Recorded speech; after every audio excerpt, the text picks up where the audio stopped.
ऐका ना एवढा गंधरा होतोय ना मला काय म्हणतं रिकाउंटिंग एक तास जायला पाणी काय प्रॉब्लेम आहे ते एक जणांसाठी 5 जण आतमध्ये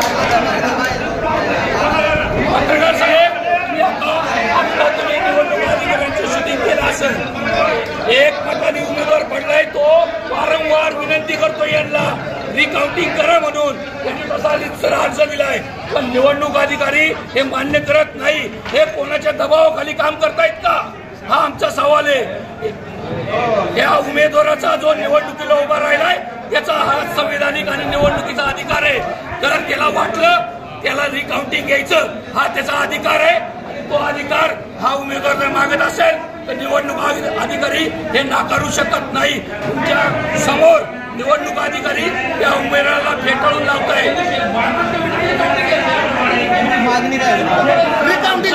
उमेदवार फक्त एक मताने पराभूत झालेला आहे आमची मागणी अशी आहे की रिकाउंटिंग व्हावं आणि अधिकारी रिकाउंटिंग करत नाही मतमोजणी ही फक्त एकदाच झालेली आहे मतमोजणी प्रक्रिया एकदाच झालेली आहे 2 वेळा झालेली नाही म्हणून आमची अशी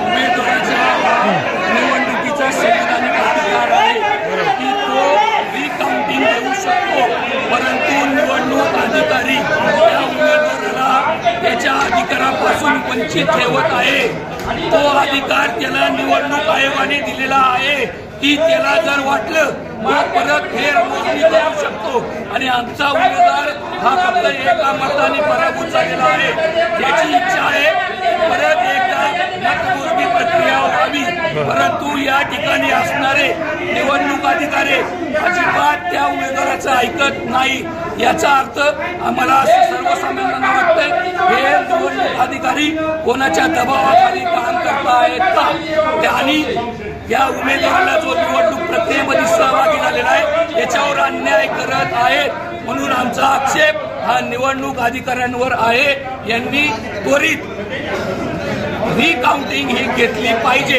ही आमची आपल्याकडे विनंती आहे आणि या आपल्या चॅनलच्या माध्यमातून आम्ही या अधिकाऱ्यांना सांगू इच्छितो की आपण परत एकदा ही मतमोजणी करावी का तर आपला जो उमेदवाराचा संविधानिक अधिकार आहे त्याला जो निवडणुकीने अधिकार दिला की परत फेरमोजणी करायचं त्यापासून त्याला हे लोक वंचित ठेवत आहेत आमची वारंवार विनंती आहे आम्ही लेखी स्वरूपात अर्ज सुद्धा त्यांना दिलेला आहे परंतु हे अधिकारी अधिकाऱ्यांकडे कॅमेरा फिरवा हे अधिकारी हे फेरमोजणी करत नाही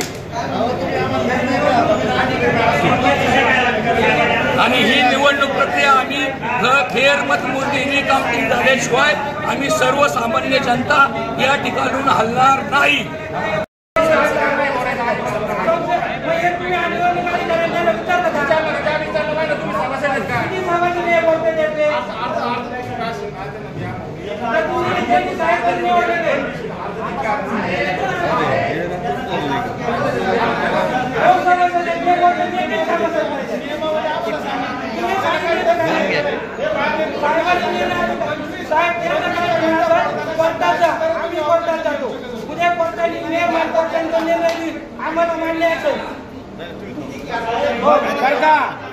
मतदान प्रतिनिधींच्या उपस्थितीत जो निकाल लागलाय तो सगळ्यांनी मान्य करायचा जायचं त्यांनी कोर्टात जायचं सूचना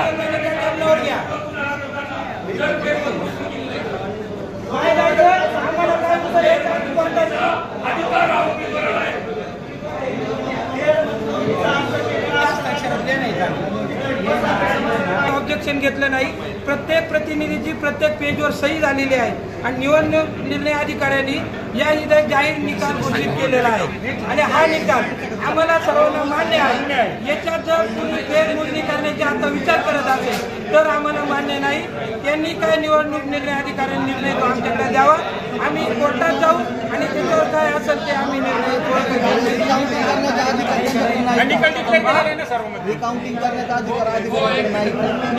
निर्णय अधिकाऱ्यांनी आधी सूचना दिल्या होत्या कुठल्याही प्रकारे रिकाउंटिंग होणार नाही आणि ते निवडणूक अधिकारी सक्षम अधिकारी आहेत। तो त्यांनी आम्हाला सूचना दिल्या त्या सूचना आम्ही तुम्हाला या ठिकाणी सांगतो। कुठल्याही प्रकारे आमचे पॅनल निवडणूक आता फेरमोजणीसाठी बसणार नाही। निवडणूक जो निकाल लागलाय तो जसा लागला तो जाहीर झालेला आहे। जे 12 उमेदवारांची नावं घोषित झाले ते 12 उमेदवार विजयी झालेले आहेत आणि याच्यापेक्षा जर कुणाला वाटत असेल तर फेरमोजणी करावा याच्यावर आमचे हरकत आहे। त्यांनी हे रिकाउंटिंग हे घेतलंच पाहिजे, रिकाउंटिंग घेऊ नये। या अर्जाला शून्य किंमत आहे, रिकाउंटिंग घेऊ नये असा निवडणूक आयोगाच्या संविधानामध्ये या गोष्टीला किंमत नाही। रिकाउंटिंग व्हावे जर असं कोणी सांगत असेल, उमेदवार म्हणत असेल तर त्याच्या निवडणूक आयोगाने रिकाउंटिंग घेतलं पाहिजे। फक्त एक मताचा फरक असताना सुद्धा जर निवडणूक आयोग आणि त्याचे अधिकारी मनमानी करून जर रिकाउंटिंग घेत नसेल तर हे अधिकारी कोणाच्या तरी दबावाखाली हे आता ही प्रक्रिया पार पडत आहे आणि यामुळे आमचा या सर्व प्रक्रियेला जाहीर निषेध आहे आणि विरोध आहे। याची आपण नोंद घ्यावी आणि आपण आपल्या माध्यमातून त्यांना प्रश्न विचारावा की आपण रिकाउंटिंग का देत नाही। एवढी जनता ही सर्वसामान्य जनता या ठिकाणी रिकाउंटिंगसाठी थांबलेली आहे। शेवटचे जे 13-14 नंबरचे किंवा 11 नंबरला जो उमेदवार विजय झाला हा पण एक मतांनी झाला, 12 नंबरचा सुद्धा एक मतांनी झाला आणि आमच्या 13 नंबरच्या उमेदवारावर सुद्धा एकच मत आहे। म्हणून आम्ही याची फेरमोजणीची मागणी करतोय की आमची स्वीकार करावा एवढी एक विनंती आहे। आणि रिकाउंटिंग काय झालंय नेमकी एकमताने पराजय भेटलाय का काय? रिकाउंटिंगची जी मागणी केली काय निवडणूक अधिकाऱ्यांनी काय तुम्हाला सांगितलंय? त्यांनी रिकाउंटिंगची मागणी आहे ना मान्य केलेली नाही। मला त्यांनी माझा अर्ज फेटाळलेला आहे, मी अर्ज दिला होता त्यांना। नाही मग काय सांगितलं त्यांनी? का वरिष्ठ कार्यालयात अर्ज करा का कोर्टात म्हणले तुम्ही करा। किती मतांनी फरक आहे? एक मताचा फरक आहे, त्याच्यासाठी मी रिकाउंटिंगला अर्ज केलेला आहे। तरी अधिकारी ऐकत नाही का? तरी अधिकारी ऐकत नाही आणि माझे परत फेरमतमोजणीचा म्हणजे अर्ज आहे। सांगितलं होतं का फेरमतमोजणी होईल किंवा नाही होणार? अधिकारी तुम्हाला सूचना दिली? नाही, मला काही उमेदवाराला काही माहिती दिली नव्हती। ज्यावेळेस तुम्ही फॉर्म भरला होता त्याच्यामध्ये काही सूचना देण्यात आल्या का तुम्हाला? नाही, काय भूमिका असणार काय असणार आहे? नाही, मी आता कोर्टामध्ये अर्ज म्हणजे हे सादर करणार आहे। तुम्हाला एक त्यांनी पत्र देतात, काय म्हटलं? प्रत्येक फेरीला मतदान प्रतिनिधीची खात्री झाल्यानंतर व त्यांनी सदर मतमोजणी रीतसर सही केल्यानंतर त्यांच्या मान्यतेने एक आता याचा प्रकार असा झालाय त्यांनी आता आम्ही पॅनल पूर्णपणे यांच्या समोर घेऊन उभं राहिलो। जर इथले निवडणूक अधिकारी मॅनेज नाही म्हणावा तर आमच्या मित्रांनी आणि आमचे पॅनल प्रमुख फावडे यांनी ऑब्जेक्शन घेतलं मतमोजणीवर ऑब्जेक्शन घेतल्यावर निवडणूक अधिकाऱ्यांनी समोरचे निवडून आलेले 2 माणसं समोर बोलावले आणि त्यांनाही अर्ज द्यायला सांगितले आणि त्या अर्जांचा याच्यामध्ये उल्लेख केला आहे का मोहन भीमाजी हडवळे आणि निलेश मारुती हडवळे म्हणजे निवडून आम्ही आलेल्या उमेदवारांना अर्ज द्यायला लावला आणि ज्यांनी मदत करावी अशी याचना केली त्याच्यावर अन्याय केला का आम्ही तिघांचे अर्ज नाकारले। बरं, निवडून आलेल्या लोकांनी अर्ज द्यायचं काम काय? म्हणजे याचा अर्थ मोठ्या प्रमाणात तुम्ही पुढारी मंडळींच्या दबावाखाली आहेत।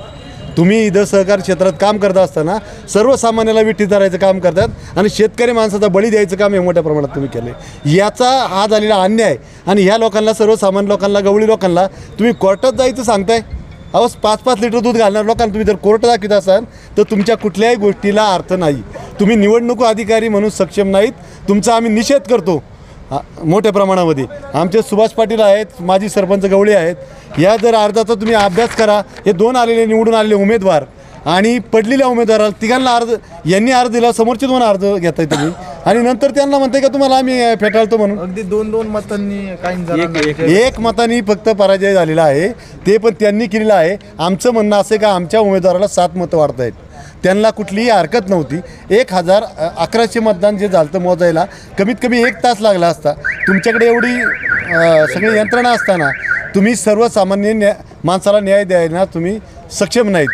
त्यावेळेस 1 मतावर आणि 2 मतांवर उमेदवार विजयी होत असेल, अशा वेळेस ह्या अधिकाऱ्यांनी इथं असणाऱ्या काउंटिंगच्या लोकांना ह्या गोष्टीची पूर्वकल्पना दिली पाहिजे. ही पूर्वकल्पना न देता या निवडणूक आयोगाने या अधिकाऱ्यांनी डायरेक्ट निकाल जाहीर केला.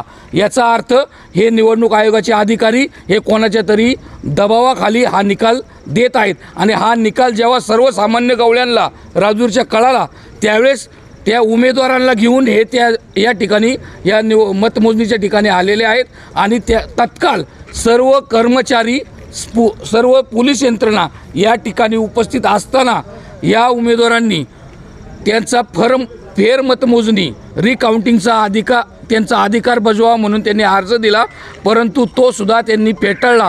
या उपर त्यांनी जो निवडून आलेला उमेदवार आहे याला अर्ज द्यायला सांगितला की फेर मतमोजणी करू नये. संविधानामध्ये निवडणूक आयोगाच्या नॉर्म्समध्ये फेर मतमोजणी करू नये हा कुठेही पर्याय नाही. निवडणूक आयोगाने उमेदवाराला फेर मतमोजणी व्हावी, काउंटिंग व्हावं असा अधिकार दिलेला आहे. तो अधिकार टाळून पुढच्या उमेदवाराला यांनी सॉफ्ट कॉर्नर देऊन आमचा उमेदवार हा पराजित घोषित केलेला आहे. या अधिकाऱ्यांवर या प्रक्रियेवर आमचा आक्षेप आहे आणि याचा आम्ही जाहीर निषेध करतो. आणि सर्वसामान्य माणसाला, हे सर्वसामान्य माणसं आहेत, हे कोणी पैशावाली माणसं नाहीत, हे कोणी पुढारी नाही आहेत, यांना कोर्टाची पायरी चढायला लावलीत. आपल्याला सर्वांना ज्ञात आहे निवडणूक झाल्यानंतर कोर्टामध्ये या प्रक्रिया गेल्यानंतर किती वेळ लागतो, कसा निकाल लागतो याच्याशी आपल्याला सगळ्यांना माहिती आहे. या सर्वसामान्य आमच्या उमेदवारावर गवळ्यावर या ठिकाणी निवडणूक आयोगाच्या अधिकाऱ्यांनी अन्याय केला आहे.